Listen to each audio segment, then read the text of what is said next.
sekarang kita bicara COVID dulu. Jadi Tiongkok saat ini sudah mencapai 70% juga imunitasnya, dan mereka mengatakan mereka memakai vaksin. Tapi sekali lagi, data dari Tiongkok saya nggak pernah percaya utuh, karena negara komunis itu memiliki propaganda. Malah feeling saya sekali lagi,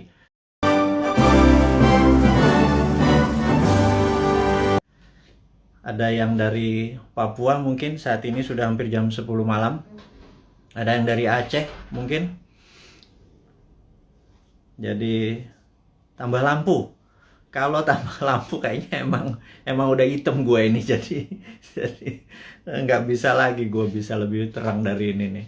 Ini masalah warna kulit, orang banyak macul di sawah ini, jadi memang minta maaf ini, ngapunten ini, orang emang hitam ini, elek kita emang ini. Jadi yang penting suara aja deh, karena suara itu adalah informasi apa yang malam ini kita akan umumkan. Cilegon, Jember, Tangerang, apa kabar? Pontianak, Tanah Karo, Sumut, luar biasa. Sorolangun, Kolaka, apa kabar? Ada yang dari Sulawesi. Pekanbaru, wah luar biasa nih teman-teman semua. Dari Madiun, oke, alhamdulillah suara cukup bagus ya. Dari investor Santara, Jepara, gimana kabarnya? Oke, Bosman, kami butuh beras. Insya Allah nih, ini menarik nih. Jadi hari ini Bengkulu, Tasik, Madura, kita akan bicara banyak hal.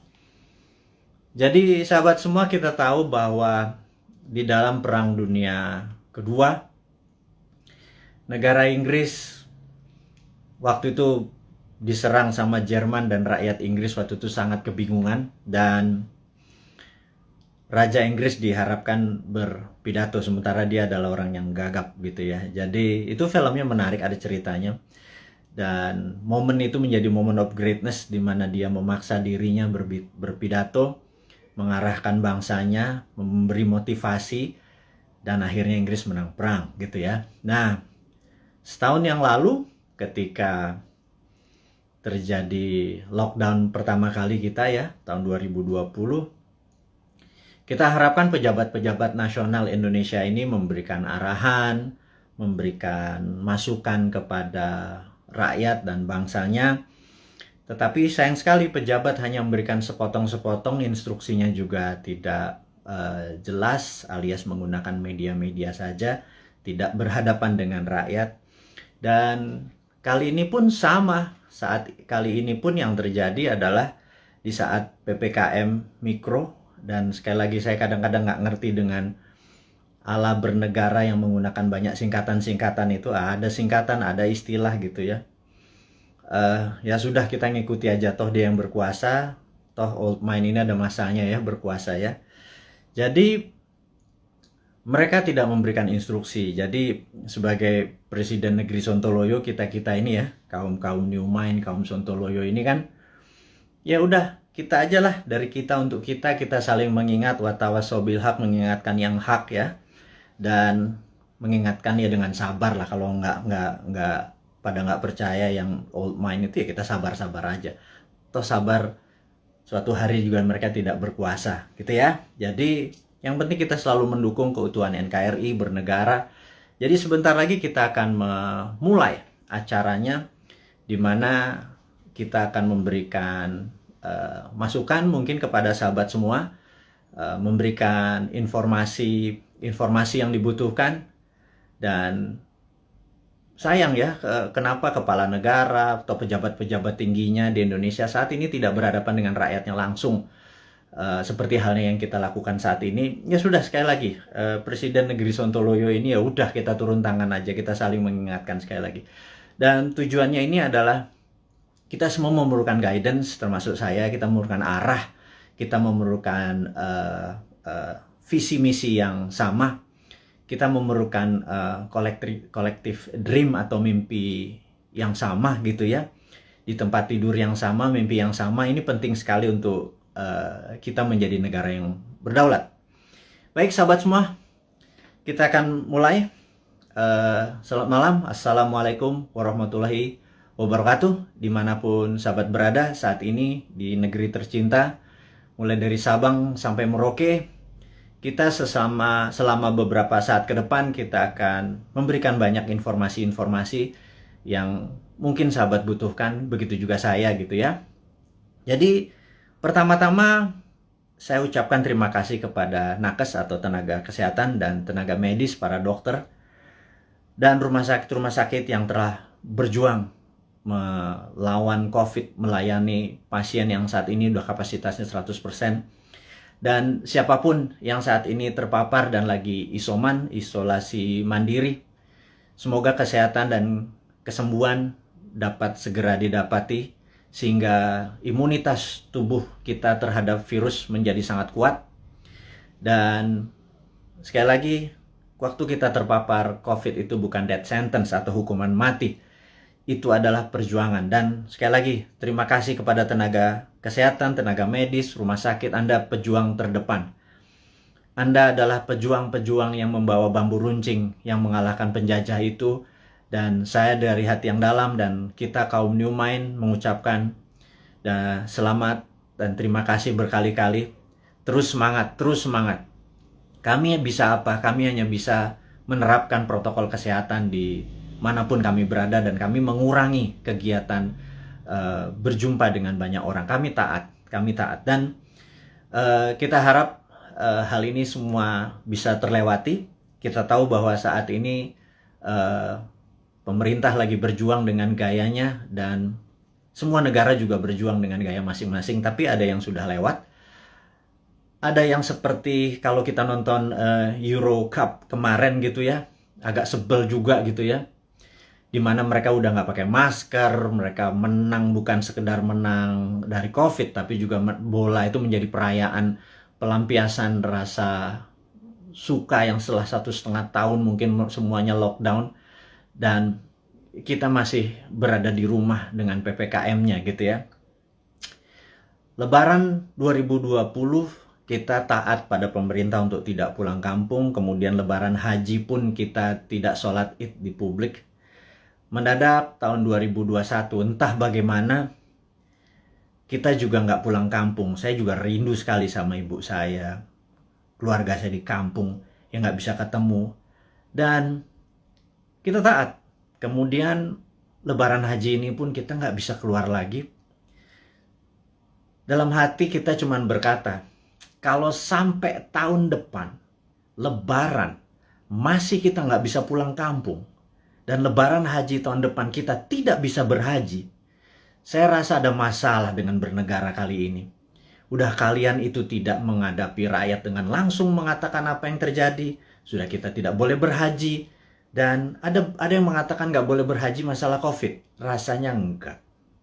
Banyak yang mengatakan ini jangan-jangan masalah politik, karena kita negaranya miring ke salah satu kekuatan politik dunia gitu ya, yaitu Tiongkok. Itu kita jujur-jujur aja.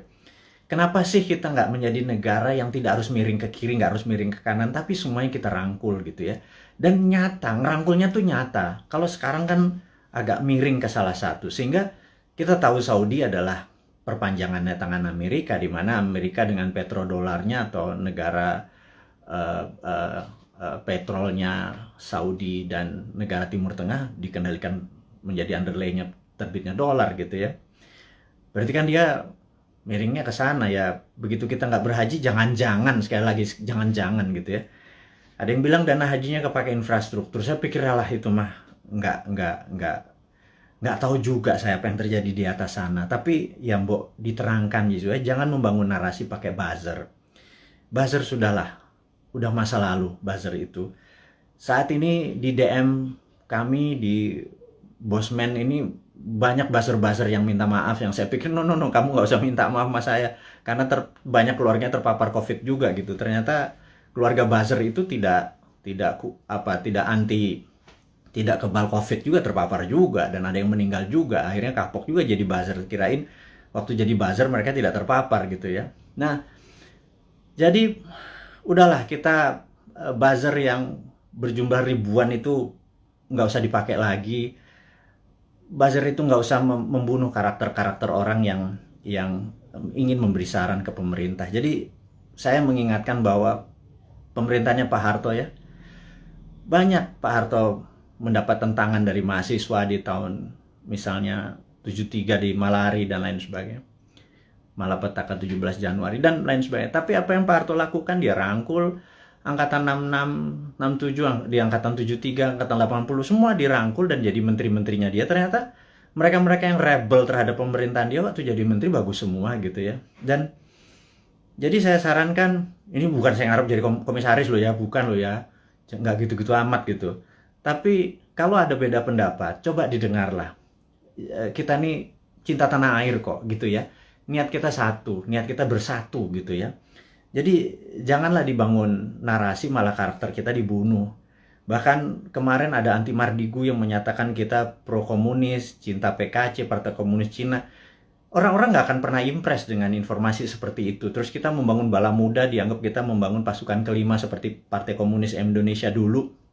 Membangun kekuatan petani diminta bersenjatai. Kemudian sewaktu Bosman mengambil pasukan muda, teenagers, yang berusia 14 sampai 20 tahun ya, yang belasan tahun itu yang pendidikan Pancasilanya sedikit, yang mengetahui bela negaranya juga sedikit, terus kita bangun kekuatan dengan teen camp, bala mudanya kita bangun, summer camp 4 hari kita didik apa yang kita ajarkan di Lemhanas, kita ajarin ke anak-anak, kita ajarin disiplin militer, kita menjadikan anak-anak ini adalah patriotis nasionalis. Itu dicap untuk membangun kekuatan untuk anti pemerintah oleh buzzer-buzzer. Saya pikir Anda keterlaluan gitu ya. Iya, dan saya yakin orang-orang yang menjadi sahabat Newman ini nggak pernah percaya dengan apapun yang buzzer-buzzer itu lakukan. Dan karakter-karakter kayak gitu udah kuno lah gitu ya. Anak-anak sekarang zilenial, milenial ini sangat-sangat pinter dan nggak kemakan lah sama buzzer. Anda sudahlah tobat aja lah para buzzer itu dan bersama-sama bangun narasi, jangan memecah belah bangsa gitu ya. Dan itu tadi informasi mengenai COVID. Jadi saya rasa malam ini saya ingin share sedikit tentang COVID ya. Jadi di seluruh dunia sudah 3,2 miliar vaksin tersebar dan sahabat saya di Amerika baru aja pagi tadi menelpon saya, jadi malam di sana, bahwa Amerika itu menarik, bahwa 49,1% adalah natural herd immunity, alias mereka terpapar dan sembuh sendiri.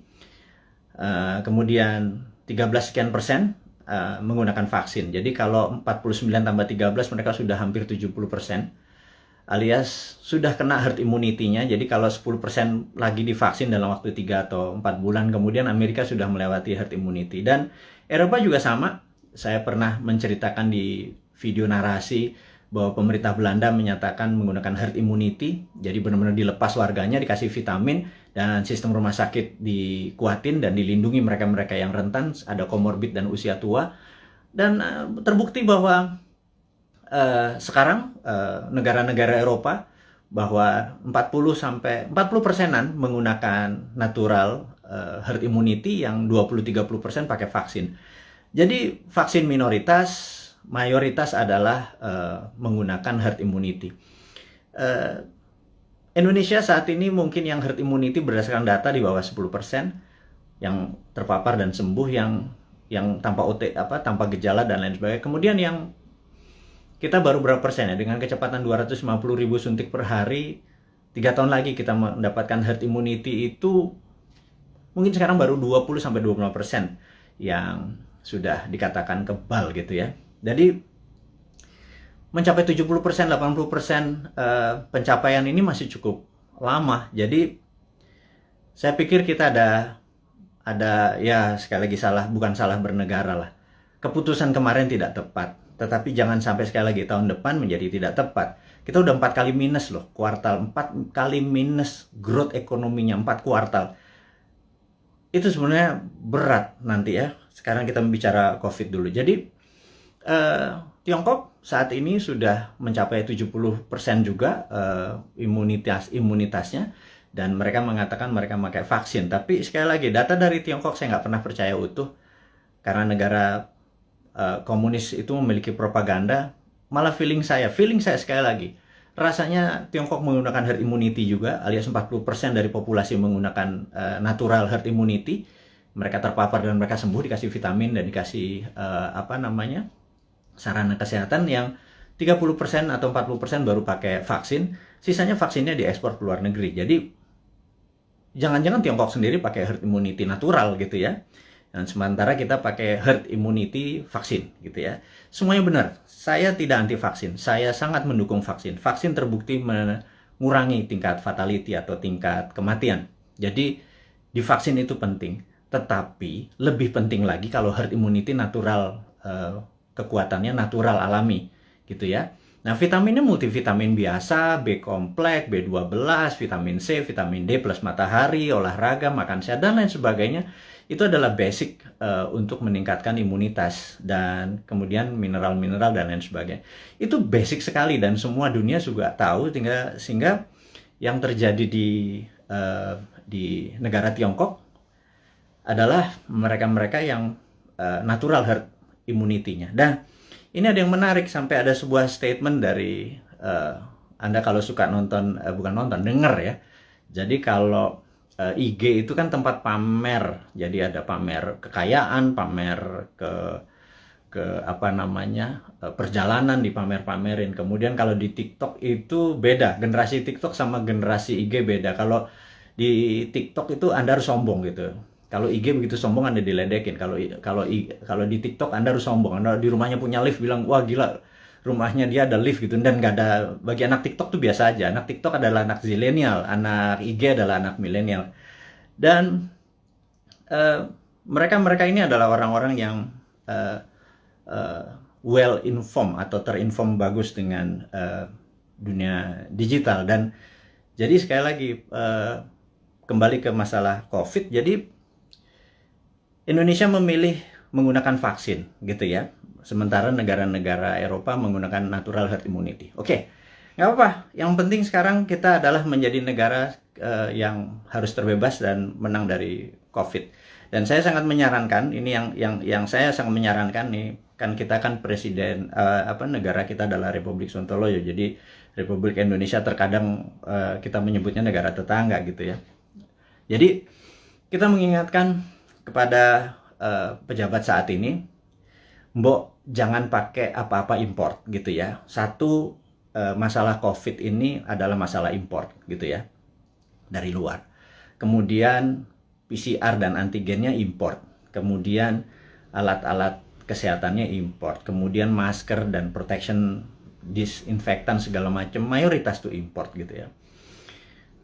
Kalau ada gelombang ketiga lagi, mudah-mudahan jangan. Masa kita impor terus ya, flight capital, ya miskin lah bernegara ini. Sudah sistem bernegaranya saat ini keuangannya cuma 44% uang beredar dari GDP nasional. Bisa dibayangin Singapura 120% uang beredar dari GDP nasionalnya. Korea Selatan, Jepang. Tapi nggak tahu kenapa kita cuma sepertiganya. Waduh, wahai ibu pejabat yang sering dapat prestasi, mohon dijelaskan lah. Jadi kami ini sering nanya gitu ya. Ya kalau kaum New Mind nanti yang berkuasa, pasti kita bisa 1:120. Jadi kita naikin 3 kali lipat dari uang beredar pada saat ini. Gimana kita bisa maju kalau uang itu ditahan? Yang kedua adalah pajak lah jangan naik terus. Maksud saya begini loh. Kalau Anda ingin misalnya PPH yang naik dari 10% jadi 12 atau berapa itu ya. Kalau Anda dulu kami dapat pendapatan 100 gitu, Anda pajak 10. Oke lah. Kemudian Anda naikin jadi 15, tapi kami dapatannya 80 dan Anda nggak ngikut lagi untuk numbuhin. Ya kami juga nggak ikhlas kayaknya ngebayar. Jadi gini lah, kalau memang mau naikin 15%, 20% sekalipun nggak apa-apa. Tapi kalau tahun lalu kami dapat 100, pastikan tahun ini kami dapat 300 gitu. Dengan kebijakan yang Anda mendukung dunia kerja atau dunia UKM. UKM itu paling menderita pada saat ini, entah bagaimana. Nomor satu ya, kalau mau maju, kita semua tahu rule of thumb-nya untuk maju negara itu sangat sederhana, yaitu kredit selalu tumbuh di atas 15% setiap tahunnya daripada tahun belakangan. Jadi kalau tahun lalu 100 ya tahun ini 115. Minimum dengan naiknya 15% dari kredit tadi, negara naik 7%. Kalau sekarang jangankan 4%, 5% naik. Jadi kalau growth-nya cuma 2% malah minus, itu ya wajar karena uang terlalu ketat. Dan apa sih susahnya Anda untuk memprinting money berbasis production gitu loh. Kita udah ingatkan berkali-kali. Dari 2016, Bosman Sontoloyo ini mengingatkan, MMT itu Modern Monetary Theory yang digagas oleh Michael Hudson itu bukan isapan jempol. Kita cuman beda mazhab aja. Anda Keynesian, kita post-Keynesian. China pakai sudah dari tahun 89. Amerika pakai dari tahun 71 printing money itu. Terus negara Eropa, negara Jerman pakai semua. Ini untuk menyelesaikan masalah COVID ini ya, Tiongkok pun melakukan printing money saat ini. Dan kok kita malah minjem sih? Aduh, gimana sih? 6.500 triliun loh. Itu bunganya aja udah hampir 3.300 triliun. 300 triliun kalau buat beli obat itu selesai masalahnya, gratis semua, PCR gratis, antigen gratis. Kalau PCR-nya bayar, antigennya bayar, gimana kita mau travel?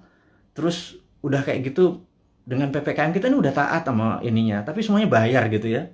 Vitamin bayar gitu ya. Terus pajak bayar, terus kita pokok nggak pernah kebayar, negara sibuk bayarin utang, terus nambah utang. Aduh, ini mau mulai dari mana? Kita nih bertanya. Jadi sekali lagi, sahabat semua, kaum New Mind, kita ingin ke depan kita menjadi negara berdaulat. Jadi hari ini yang mau diinformasikan adalah gimana caranya kita di tahun 2045 Indonesia adalah negara superpower. Udah ya, itu adalah tema hari ini. Kenapa kita bilang ada yang penting dari Bosman hari ini mau mengumumkan sesuatu.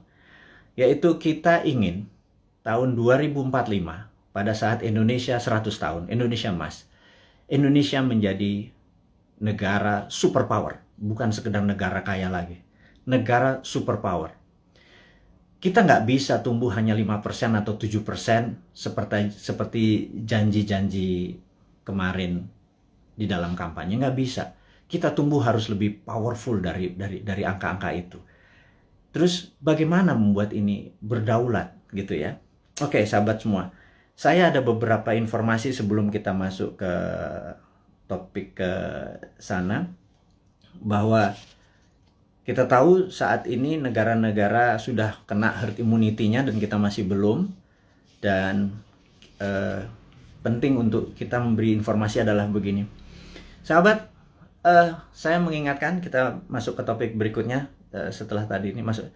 Jadi beberapa kali kita kalau naikin informasi di IG, toto bisa hilang gitu ya. Kemudian di sosmed yang lain seperti YouTube, channel kita sering di warning, sering diperingati dan hilang. Di Facebook, jadi kita udah berapa kali hilang, terus 7 kali kita diperingati Facebook, IG, Twitter kita hilang, terus YouTube kita pernah hilang gitu ya. Dan ternyata saya baru memahami setelah algoritma teman-teman melihat dan dilaporkan, ternyata cara menghilangkannya gampang. Begitu mereka tidak ingin video atau tulisan segala macam itu, sekelompok buzzer adalah menginformasikan, melaporkan bahwa ada unsur porno, ada unsur dan lain sebagainya, sehingga pemilik sosial media yang tidak bisa berbahasa Indonesia itu pokoknya dapat laporan, terus mereka kasih peringatan kita gitu ya. Agaknya ide-ide kita ini sudah mulai menakutkan baik globalis di internasional ataupun pemikiran bernegara. Padahal kita tidak berniat untuk revolusi, berkudeta. Kita ingin negara kita utuh dan kita ingin negara kita menjadi negara berdaulat di 2045. Kita tidak tergantung pada negara asing gitu ya. Yang kita tanyakan misalnya pada saat kita taat, tapi TKA asing masuk. Anda datang deh jam 12 malam, jam 2 malam ke Soekarno-Hatta pakai masker ya, sama disinfektan. Anda bisa lihat ada 300 orang, 500 orang, terus mereka nggak ada karantina. Pertanyaan sederhana, kenapa nggak dikarantina sih? Gitu aja. Segitu kuatnya pendukung mereka-mereka ini, yang saya nggak tahu pejabatnya mungkin sakti sekali gitu ya.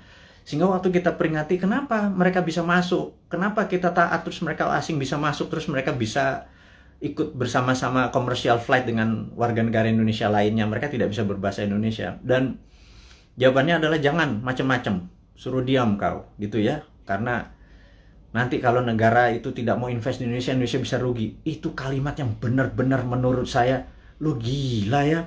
Jangan gitulah. Emang satu-satunya negara ngomong itu memang Tiongkok apa?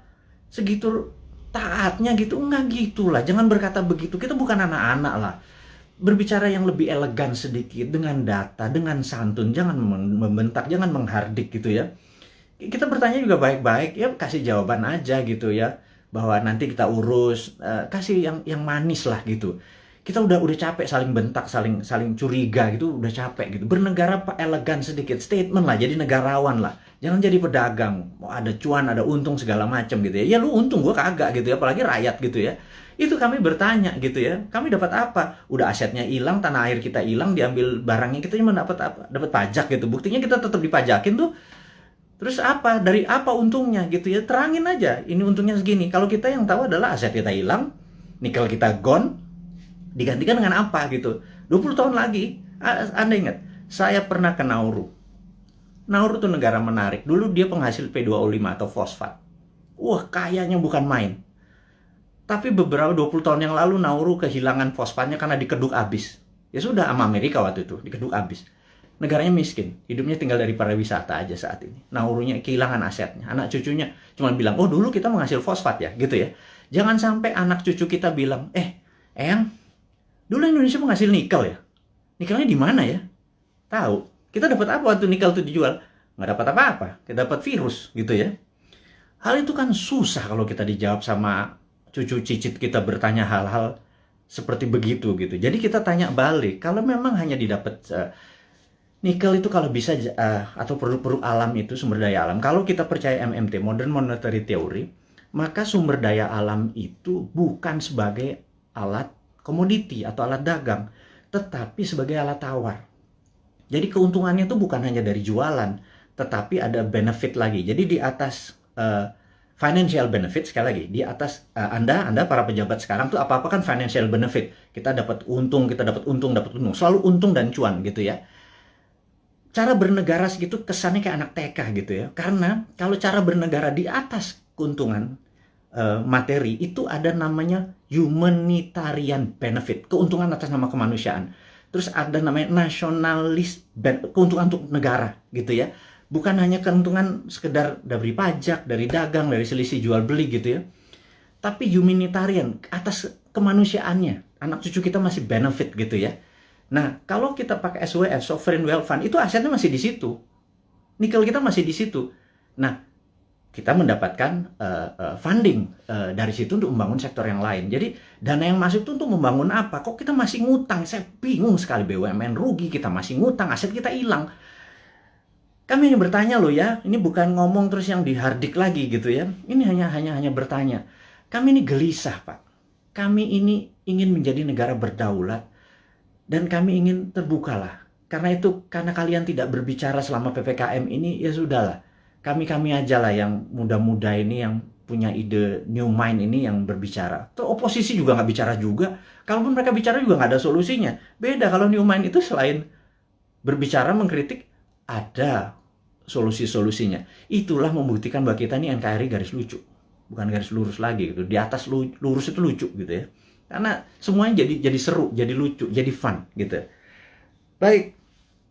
Jadi mengingat video-video kita, informasi-informasi kita tuh sering ada caranya untuk tidak bisa beredar gitu ya. Jadi toto di atas 21 tahun sehingga untuk video ini ditonton harus masukin password, harus masukin identitas yang lain sehingga tidak beredar kenceng.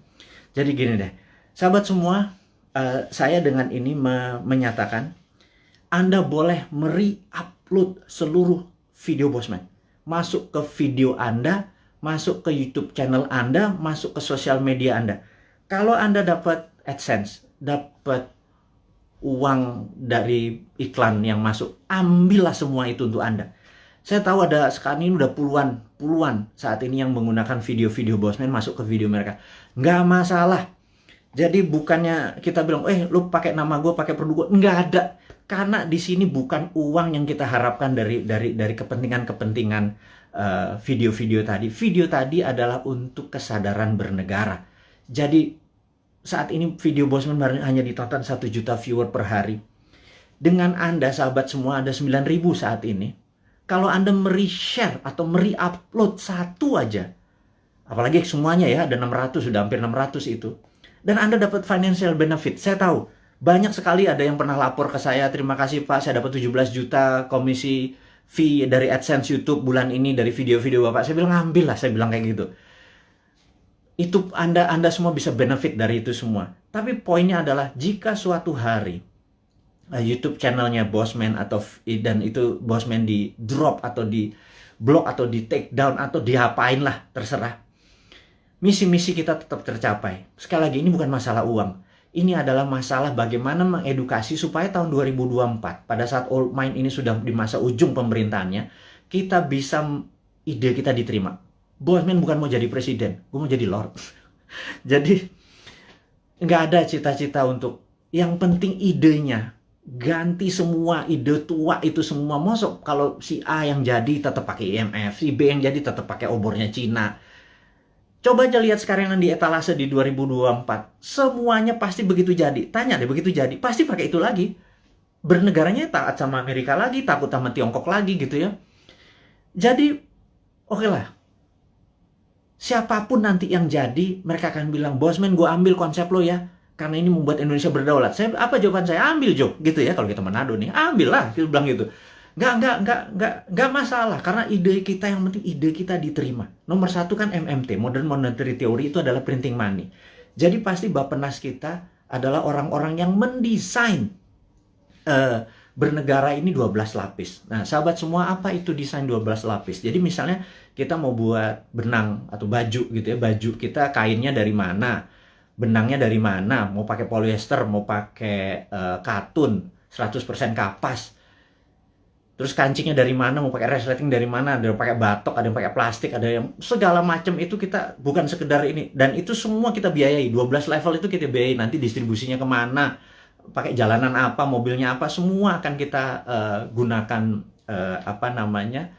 produk-produk lokal. Dan itu pakai printing money. Jadi printing money itu tidak bisa jalan sebelum project itu dihitung cost accountingnya. Ya. Jadi John Bollard ini punya tulisan menarik, namanya Economic at War, itu bukunya. Saya ini penggila buku, jadi hari ini kita baca tentang Economic at War. Jadi di tahun 45, pada saat sebelum perang, di tahun 36 sampai 39, pada saat Amerika dan sekutu Amerika, terutama Amerika dulu belum powerful sekali, jadi negara-negara Eropa itu minta Amerika masuk. Terus apa yang dilakukan adalah mereka minta John Maynard Keynes, ada banyak sekali ilmuwan-ilmuwan, tokoh-tokoh ekonom di masa itu disuruh menghitung cost accounting. Berapa kilogram, berapa ton besi dibutuhkan, ferro, berapa untuk buat amunisi, untuk buat baju, untuk buat makan, itu dihitung cost accountingnya, untuk buat pesawat, buat tank, buat mobil, buat dan lain sebagainya, dihitung cost accounting. Berapa modalnya, terus dari mana barangnya dirinci. Syaratnya sederhana. Churchill waktu itu sangat sederhana. FDR juga, Franklin Delano Roosevelt juga perintahnya sama. Ini dua Inggris sama Amerika memang kompak banget. Mereka cuma bilang, berapa biayanya untuk kami menang perang? Perang itu ada perang sama Jepang dan perang sama Jerman gitu ya. Mereka menghitung totalnya sekian billion dolar. Itu angka dari langit billion dolar. Begitu mereka printing money, udah. Underlay-nya adalah alat-alat perang tadi gitu ya. Ada inflasi? Nggak ada gitu ya. Makanya saya bilang printing money kok ada inflasi. Saya bilang, lo sekolah di mana sih? Segitu takutnya sama printing money gitu ya. Printing money itu ditakuti kalau tidak ada production yang dibuat gitu ya. Tapi kalau, nah, bukunya baca, namanya The Economic at War.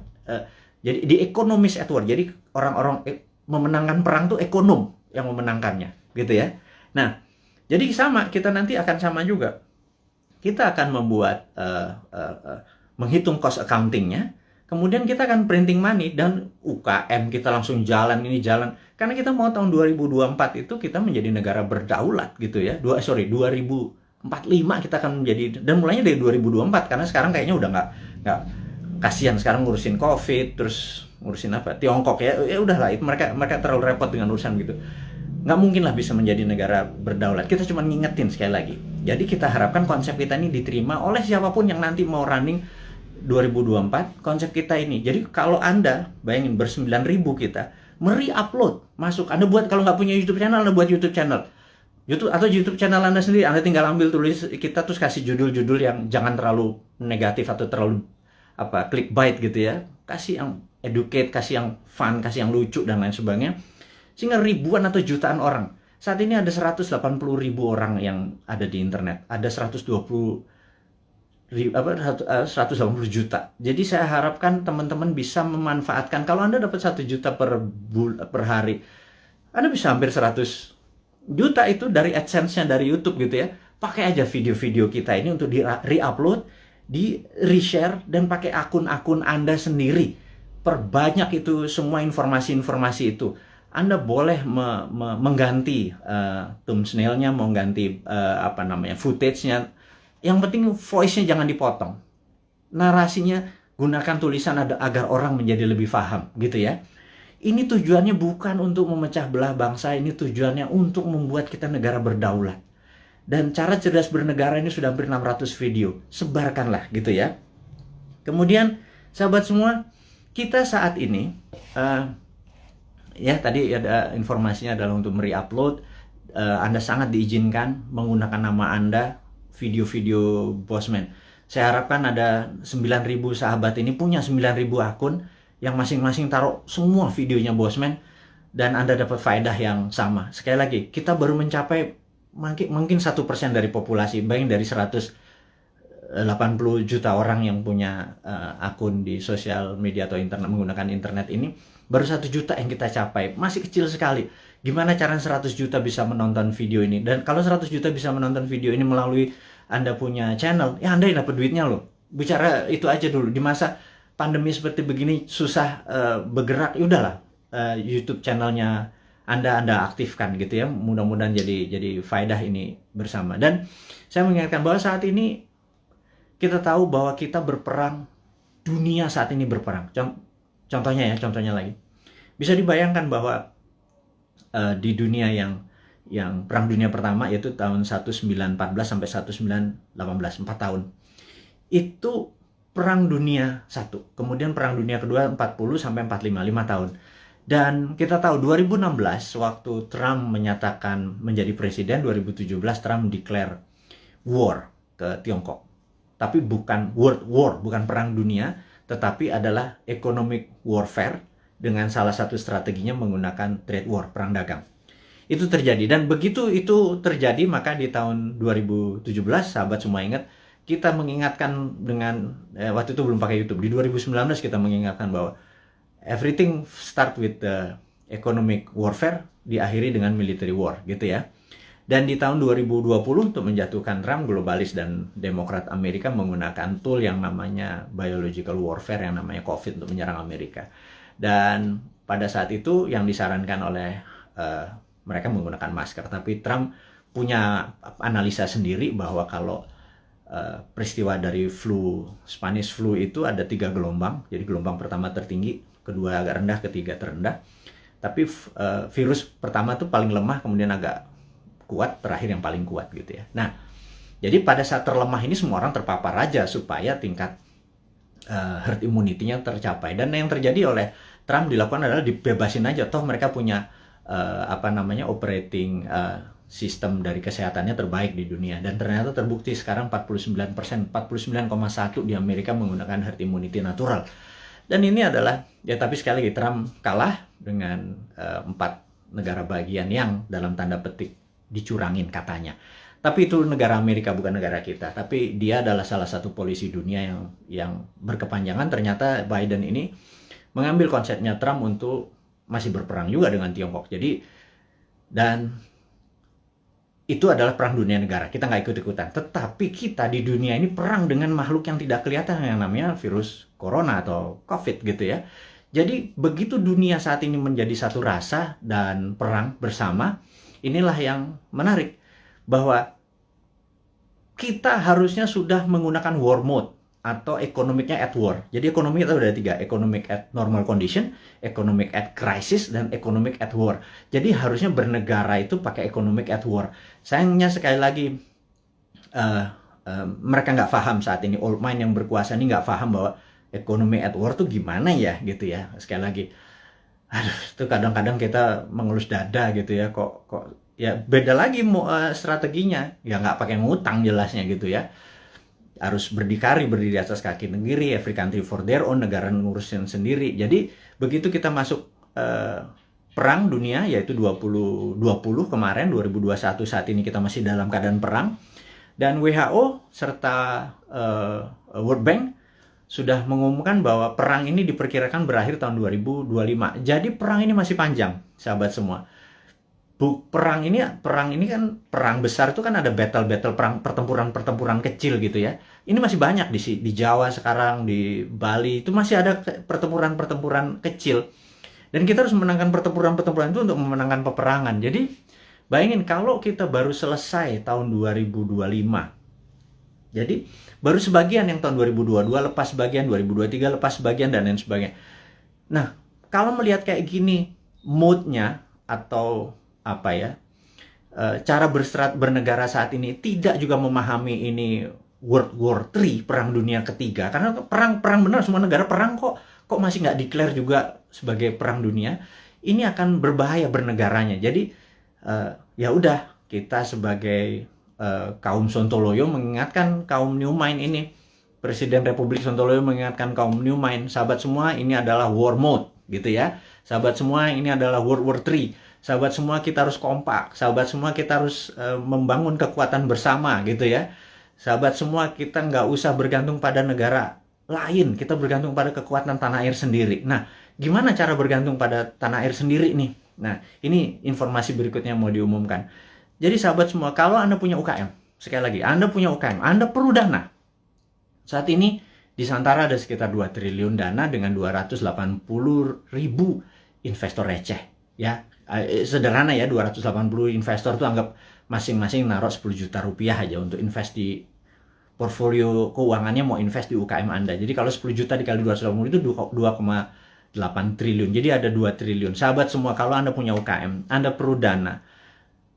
Anda lihat di IG, di wall IG, maka di situ udah ada informasi, kirimkan Anda punya, ada 7 persyaratan, Anda perlu uang berapa, apa yang Anda butuhkan, bisnis Anda seperti apa, dan lain sebagainya, dan kita akan review di 280.000. Dan bagi Anda yang saat ini bingung mau ngapain, bisnis baru kan susah, tapi kalau Anda punya uang, Anda join sebagai investor untuk membantu UKM. Jadi Santara adalah penghulu untuk menghubungkan si cowoknya adalah si investor, si ceweknya adalah si UKM. Dan saat ini Santara adalah perusahaan terbesar dan nomor 1 leading di perusahaan urun dana ECF, Equity Crowdfunding, dan ini adalah kontribusi dan itu adalah kontribusi dari komunitas kita New Mind ini untuk membangun ekonomi Indonesia. Itu base-nya MMT kita kan pro pada UKM, pro pada bottom of pyramid. Jadi bukan yang piramid di atas, kita pro pada bottom of pyramid. Ini membuktikan bahwa kita bukan cuma konsep doang. Beginilah cara kita bergandengan tangan. Jadi tadi ya, nomor 1 kita re-upload, kemudian re-share apa yang kita punya informasi. Kedua adalah yuk gandengan tangan untuk membangun UKM. Karena UKM ini yang kuat terhadap masalah krisis ekonomi. Inilah yang membuat Indonesia nanti take off di 2045 adalah kekuatan UKM yang 40-50 juta itu. Tapi UKM itu mungkin kita bagi 3, ada kecil, mikro, kecil, dan menengah. Saat ini mungkin kita yang menengah dulu ya, ngapunten. Jadi kita belum bisa menolong yang mikro gitu ya, yang juga yang kecil gitu. Kita yang menengah dulu. Pelan-pelan. Tangan cuma 2. Organisasi kita masih muda gitu ya, baru 3 tahun. Tapi sahabat semualah yang bisa membuat kita bisa menolong menengah, kecil, dan nanti yang ke mikronya gitu ya. Makanya yuk gandengan tangan, kita invest di UKM. Nah, kemudian ada lagi yang kami mau umumkan sekali lagi, teman-teman, bagi mereka yang saat ini ada kondisinya kita tahu nggak stabil ke depannya, tidak ada yang terbaik daripada uang Anda ditaruh di gold atau di emas gitu ya. Jadi daripada, dan emas itu kalau pakai fisik kan bisa bermasalah. Sebentar lagi Dinaran akan menerbitkan ATM gold. Jadi Anda bisa buka rekening, beli emasnya. Anda bisa ambil kapan saja karena ATM gold ini kita akan ada di kantor kita, kemudian akan ada di semua mall di Jakarta dulu, dan habis itu nanti ada di semua lokasi. Kita ingin lakukan itu segera. Jadi ini semua adalah untuk bakti kita, gimana caranya kita bergandengan tangan ke depan untuk menjadi negara yang powerful. Sahabat semua, Sekali lagi saya mau mereview apa yang kita dapat hari ini adalah negara dalam keadaan perang, dunia dalam keadaan perang. Saya sarankan Anda untuk melakukan hal yang sangat penting yang namanya survival mode. Anda harus survive, Anda harus sehat, Anda harus semangat, Anda terus bersatu, Anda terus berjuang mengalahkan masalah ekonomi, masalah kesehatan. Kita bergandengan tangan, kurangi gerak. Jadi pada saat Anda ada masalah dengan keuangan, yuk kita bergandengan tangan dengan Santara. Yuk nabung di Dinaran. Dan jangan banyak gerak dulu. Sabar. Jadi kita momen ini adalah segalanya. Jadi survival mode. Jadi saat ini ikuti aturan pemerintah untuk PPKM. Stay healthy. Teman-teman semua, di akhir informasi hari ini, kita ucapkan sehat selalu, semangat selalu, bersatu selalu. Gunakan seluruh kekuatan Anda untuk membangun Indonesia, terus berprasangka baik, terus kompak, dan percayalah Indonesia akan menjadi negara berdaulat di tahun 2024 mulainya, dan di 2045 Indonesia akan menjadi negara superpower. Dari saya, selamat menikmati hari Minggu, sukses buat Anda semua, wassalamualaikum warahmatullahi wabarakatuh.